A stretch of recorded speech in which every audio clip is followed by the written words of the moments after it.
হরে কৃষ্ণ। এটা আমার জীবনের ছোট্ট একটা গল্প। 40 দিনে 54 হনুমান চালিসা পাঠের নিয়েছিলাম সংকল্প, আর আজ তার 40তম দিন। আমার এই অভ্যন্তরীণ চেতনার বিকাশ তথা সূক্ষ্মভাবে মনকে পর্যবেক্ষণ করার প্রচেষ্টার সফর শুরু হয়েছিল গত 31শে ডিসেম্বর 2024 মঙ্গলবার, এবং গতকাল মানে 8ই ফেব্রুয়ারি শনিবার 2025 হলো তার 40তম দিন। আর আজ 9ই ফেব্রুয়ারি রবিবার হলো সেই সংকল্পের 41তম দিনে সম্পূর্ণতার স্বীকৃতি গ্রহণ। আমার এই 41 দিন যাপনের তীব্রতা এতটাই শীঘ্রতার সাথে পেরোলো, যেমন প্রতিদিন 54 বার হনুমান চালিসা পাঠ করার পর আমার মনে হতো সবটা মিলে যেন একবারই পাঠের সমান। ঠিক একইভাবে এই গত 41 দিনকে আমার অনুভূতি থেকে মনে হলো একটাই মাত্র দিন। যাই হোক, আমি আগামীতে চেষ্টা করব নতুন কিছু ভাবনা উপস্থাপনের মাধ্যমে সকলের সাথে ভাগ করে নিতে।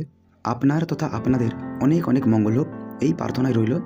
ভালো থাকবেন, ভালো রাখবেন। শেষ করছি এই 2 লাইন দিয়ে।